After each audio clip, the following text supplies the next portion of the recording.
You say the word copyright and you're scared, but not every copyright alert is the same. Not every copyright alert is something you should be really worried about. So in this particular video, I will share with you what a copyright claim is and also what a copyright strike is. So after this video, you should be able to identify the difference between a copyright claim and a copyright strike. So make sure to follow through till the very end. I promise I won't waste your time. First, the copyright claim. It's usually automatic. YouTube content ID scans through uploads and compares them to a database of copyrighted videos and audio. So if it finds a match, that is when you get to receive a copyright claim. So that copyright claim now is just there to determine who gets the revenue.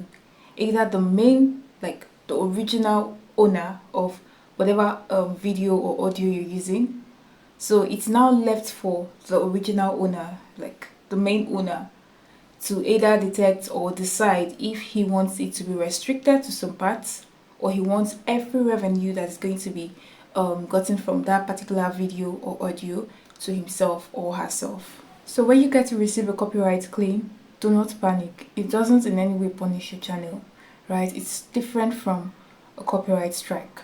So when you get a copyright claim, what you need to do is go to your YouTube studio, click on that particular video that got the copyright claim.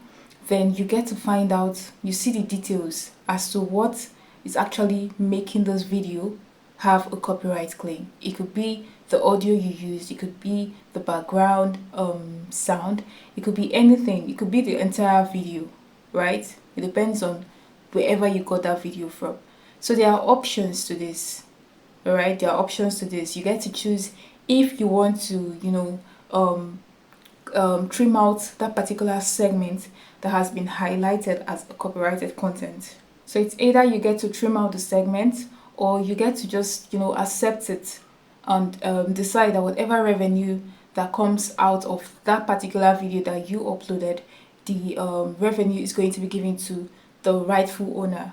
Either it is being shared or all of it is going to the rightful owner, or you can actually change the sound completely. You can just change it to be on a very safer side, because on this YouTube streets you really need to be safe to avoid stories that touch the heart tomorrow or even there and now. So guys, this copyright claim is not something you should be really scared. Okay, there are content creators that really wouldn't like seeing any of their video tagged as copyright. Now that doesn't mean a strike. That's why you need to understand the difference between a copyright claim and a copyright strike, right? So these are the options you get in a copyright claim. Either you trim that segment, you mute it completely, or you change the audio completely, or you get to accept your fate, as in accept the fact that they gave you a copyright claim, or you can actually dispute it if you think it is incorrect, if you think there is something is wrong, more like you are sure this audio is yours or it doesn't require the copyright claim, so you can go ahead to dispute it as long as you're sure of it. So that's it about copyright claim. Now let's move forward to a copyright strike. Copyright strike is serious. I mean, this is very serious. We all know by now that 3 copyright strikes leads to the termination of your channel. 3 copyright strikes in the space of 90 days. So guys, a strike results from a takedown notice sent by a rights holder, right? Asserting that your upload infringes on their copyright. So that is how the whole copyright strike comes about. And as we know, strikes affect our channel. Like I said earlier on, 3 strikes in the space of 90 days will automatically lead to the termination of your channel. And I bet none of us would want that on our channel, because I mean, we've spent a lot of time, energy, the efforts, everything. Now, waking up one morning and seeing that your channel has been taken down is not something I would really want anyone to experience, because it is a very bad experience. And trust me, when your channel is being terminated, it can only take the grace of God for it even. I don't even think it can. Well, I mean, like I said, it can only take the grace of God for your channel to be restored by YouTube. It's just the same thing as if your channel is being hacked. It is rarely impossible for your channel to be retrieved.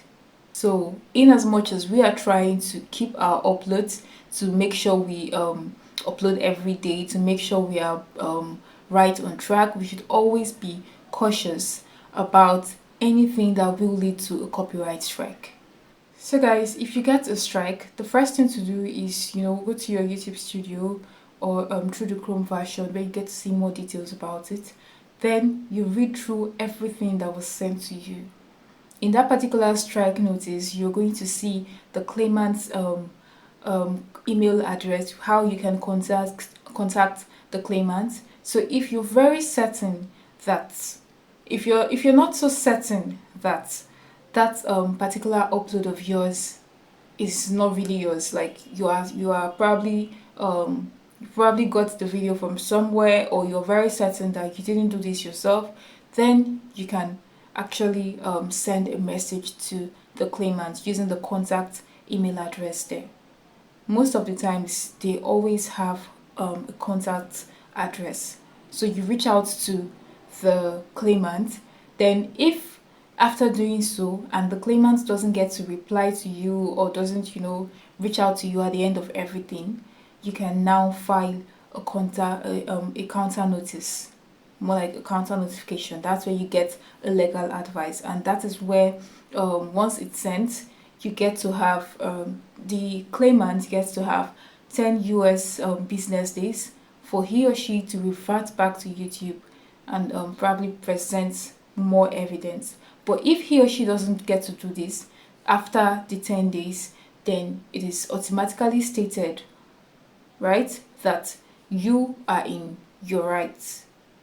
It is then your video. Then remember, when you get a copyright strike, your video is automatically taken down. That video will not be visible to anyone again. So once that is done, after the 10 US business days and the claimant doesn't get to revert back with more evidence, or to stand his or her ground about that particular upload, your video will be reinstated. Your video is going to be uploaded back on YouTube, and everyone is going to see it again. More like your video is going to be back. Okay, so and that copyright strike automatically will be lifted off your channel.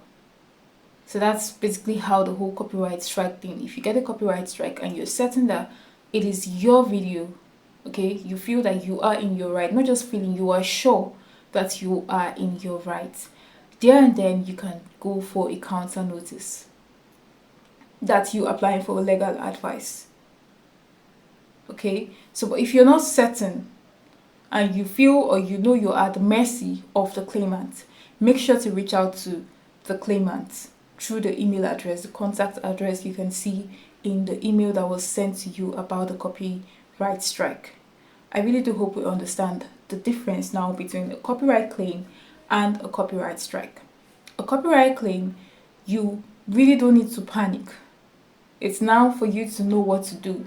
Either you want to mute the sound, you want to trim the particular part that has the copyrighted claim, or you can dispute it if you want. Or better still, you let it be. It's now your choice if you want the revenue to be shared or all of it to go to the rightful owner. But when it comes to copyright strike, it is serious. You don't take it lightly. So you make sure you act fast and make sure you act in the right order. I hope you now understand the difference between a copyright claim and a copyright strike. So guys, the final tip I will be leaving with us is we should all know that prevention is better than cure. I mean, you should prevent anything that will lead to the termination of your channel. Anything that will actually, puts a stain in your channel. If you really built that channel from scratch, then you really wouldn't want anything to happen to it, judging from how far you have come. So make sure you always use licensed music. Use licensed music, have your original footage. Whatever it is you're uploading on your YouTube channel, you are very certain that it is yours. So in case you get to have a copyright claim or a copyright strike, you can boldly dispute it or counter notify it. Alright? So make sure to stay safe on the YouTube app. Make sure to always keep your heads up. Stay updated. Stay updated on this YouTube platform, guys. It is important.